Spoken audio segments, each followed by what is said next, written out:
O ministro do Desenvolvimento Agrário e Agricultura Familiar, Paulo Teixeira, afirmou em evento no assentamento Dorcelina Folador, ocorrido no dia 9 de outubro, que abriu um programa de adjudicação de terras. Traz o vídeo aí, Misael, por favor.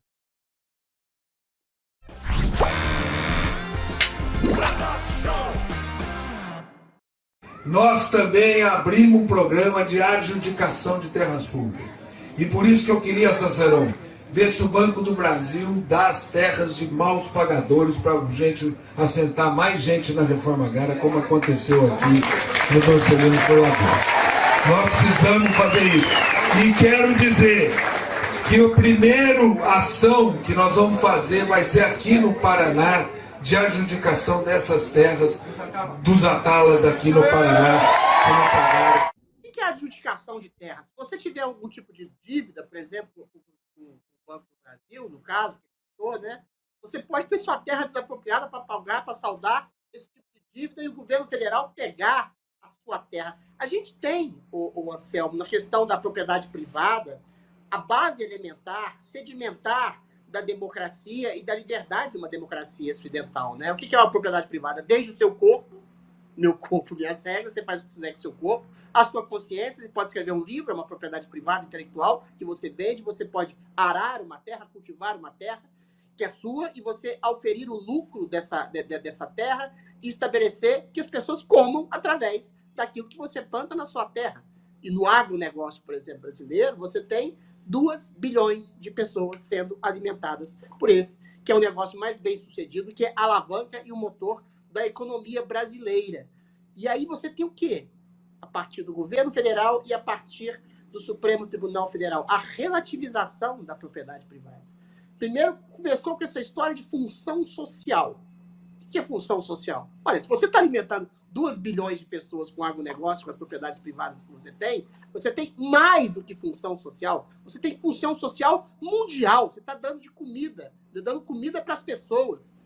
Como é que você pode estabelecer que os sem terra voltem ao escopo do ideário, do imaginário político, sendo que nos últimos 4 anos da gestão Bolsonaro foram quase 500 mil famílias que tiveram posse de terra aqui no país, ou seja, é 1%, também não prejudica nada o meio ambiente, 1% da produção de terra brasileira, que alimenta 2 bilhões de pessoas. São 14% da área da mata brasileira ocupada por população indígena, uma população que não dá nem para povoar, para citar meu amigo Eduardo aqui, uma cidade do Piauí, uma coisa completamente escalafobética. E aí vem essas assertivas malucas, completamente insanas, dizer nós vamos ocupar, nós vamos desapropriar, nós vamos estabelecer uma guerra contra o agronegócio. Ou seja, é a guerra do atraso.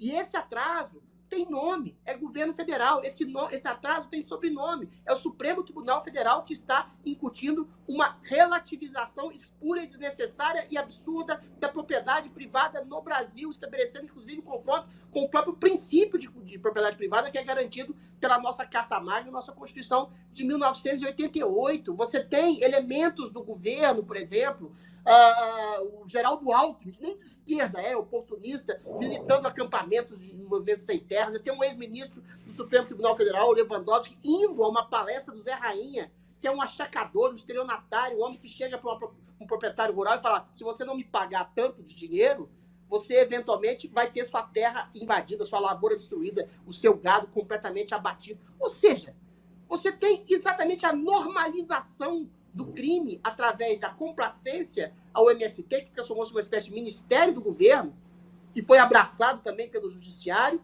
Você tem a relativização da propriedade privada. Você tem esse negócio do marco temporário completamente absurdo, estabelecer mais ainda do que 14% do território brasileiro nacional para índios.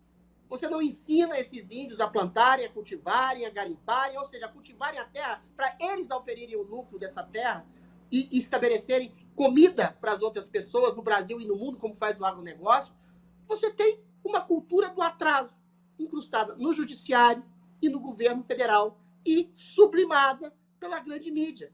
Ou seja, cultura do atraso, relativização da propriedade privada, demonização do agronegócio, ampliação do território indígena, que já tem quase um quinto do Brasil, que é um país de dimensão continental, E você tem a demonização e o enfrentamento do agronegócio, que, como eu disse, é o maior negócio do Brasil, que alimenta não só brasileiros, como cidadãos do mundo. 2 bilhões de pessoas. Durma-se com um barulho desse. É surreal. Isso chama-se esquerda no poder. Não só no executivo, mas no judiciário e na própria grande mídia. A grande mídia, que é o quarto poder.